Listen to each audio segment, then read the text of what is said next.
Bugünün bir nefis tarifi dışarıdan aldıklarınızdan çok daha güzel bir hamburger ekmeği olacak.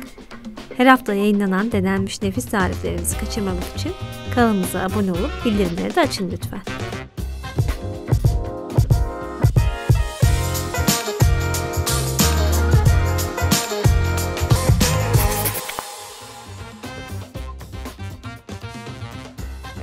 İşe önce mayayı hazırlamakla başlıyoruz. Bunun için ılık suyu büyük bir kaseye aktarıyoruz. Üzerine de sütü. O da yine ılık olmalı.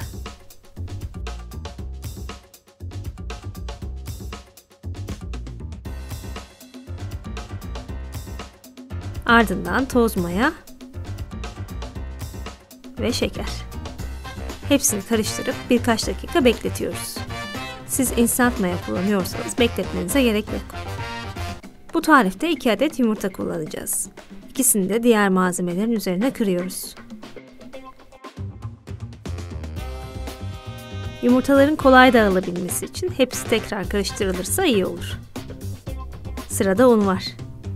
Unu ekleyip bir kaşık yardımıyla karıştırıyoruz. Elle yoğurmaya geçmeden tuzu da ekleyebiliriz. Kasenin içinde elimizle biraz yoğuruyoruz.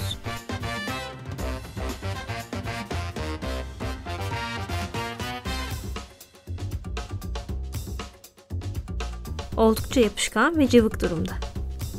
Mümkün olduğu kadar az un eklemeye çalışacağız. Bu tarifte tereyağı da var. Kesinlikle çok lezzet katıyor. Yumuşamış tereyağını yavaş yavaş ekleyip yoğurarak hamura yediriyoruz. Daha rahat yoğurabilmek için benim yaptığım gibi hamuru tezgaha alabilirsiniz. Tereyağı bitene kadar bu şekilde devam edeceğiz.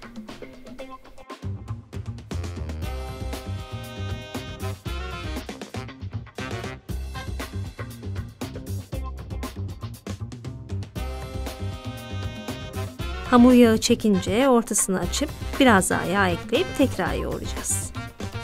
Oldukça yumuşak olması gereken bir hamur. Yoğururken biraz yapışabilir. Elinizi mutlaka temizleyin ki az yapışsın. Bir de vur katla yöntemi bu tarz yumuşak hamurları yoğurmak için en kolay yöntem. Hamuru yaklaşık 5-6 dakika yoğrulduktan sonra bu hale geldi. Bakın oldukça yumuşak ve elimizi bastırıp çektiğimizde tekrar yükseliyor. Mayalandırma yapacağımız kabı ve ellerimizi yağlayıp hamuru toparlıyor ve mayalandırmak üzere derin bir kaseye alıp üzerinde kapatıyoruz. Hamur 2 katına gelene kadar mayalanacak. Bu süre ortam sıcaklığına göre değişebilir ama 30-40 dakika kadar diyebiliriz. Hamur yeteri kadar mayalandı. 30 dakika kadar sonra üzerini açıp havasını alıyor ve ikinci kez mayalanmaya bırakıyoruz.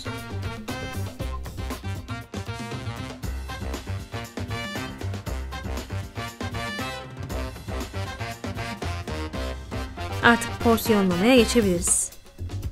Yine kasede hamurun havasını alıyoruz ki maya kokmasın. Eşit büyüklüklerde porsiyonlamak için hamuru önce tartıyoruz. Tabi siz bu işlemi göz kararı da yapabilirsiniz. Hamur oldukça yumuşak dokuda, bu yüzden öncesinde çalışma alanını mutlaka unluyoruz. Rahat porsiyonlamak için siz de benim gibi böyle silindir şekli verebilirsiniz. Ben büyük hamburger ekmekleri yapacağım. Bu yüzden hamuru 10 eşit parçaya bölüyorum. Bence daha küçüğünü yapmayın. Yaklaşık 120 gramlık bezeler oluyor. Tüm parçaları bu şekilde beze yapıyor ve aralıklar kalacak şekilde tepsiye yerleştiriyoruz. Bezeleri oluştururken tezgaha unlamayın ki hamurun altı iyi birleşsin ve pürüzsüz olabilsin. Önce hamuru bu şekilde yanlardan topluyoruz. Sonra ters çevirip avucumuzun içinde yuvarlamak suretiyle tam bir yuvarlak şekli veriyoruz. Tepsiye alırken dikkatli olun ki şekilleri bozulmasın. Tüm bezeler bitene kadar aynı işlemi sürdürüyoruz. Hamur hem tepsi mayası hem de pişme sırasında kabaracağı için bir tepsiye en fazla 5 tane konulması gerekiyor. Aksi halde birbirine yapışıp şekil bozuklukları olabilir. Hamburger ekmeklerinin biraz daha yayvan olması gerekiyor. Bu yüzden elimizi yağlayıp üstlerine bu şekilde bastırıyoruz. Elinizi yağlamadan bu işlemi yaparsanız hamur yapışabilir.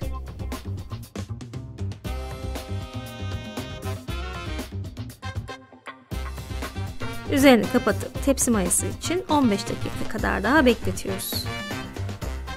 Tepsi mayasından sonra dikkatli bir şekilde üzerine yumurta sarısı süreceğiz. Yumurta sarısına 1 çay kaşığı kadar su ekliyoruz. Bu şekilde yumurta çok daha kolay sürülebilir oluyor. Bir mutfak fırçası yardımıyla hamur toplarının tüm yüzeyine şekillerini bozmadan sürüyoruz. Kenarlarını da unutmayalım.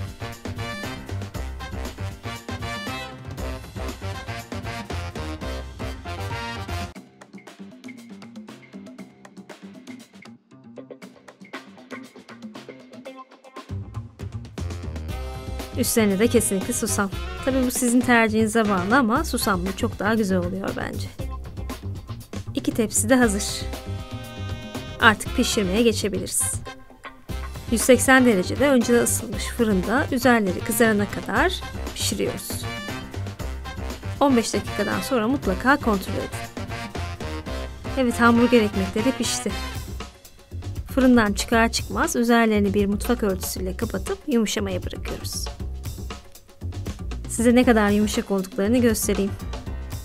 İçinde katkı maddesi olmadan evde yapacağınız en iyi hamburger ekmeği.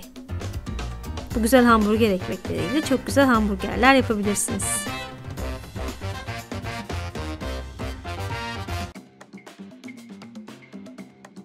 Kanalımızdaki bir sonraki tarif hamburger yapımı olacak. 2'ye kesip içinde göstermek istiyorum. Bu kesme işlemi için tırtıklı bıçaklar çok ideal. Yumuşaklığını, dokusunu ve lezzetini çok beğeneceksiniz. Bu ölçüden 10 adet hamburger ekmeği çıkıyor. Dilerseniz fazlasını buzluğa atabilirsiniz veya bu ölçüyü yarı yarıya oranda yaparak 5 tane hamburger ekmeği yapabilirsiniz. Bu ve bunun gibi harika tarifleri kaçırmamak için tek yapmanız gereken kanalımıza abone olmak. Deneyeceklerden yorumlarını bekliyorum. Şimdiden afiyet olsun. Bir sonraki videoda görüşmek üzere. Hoşça kalın.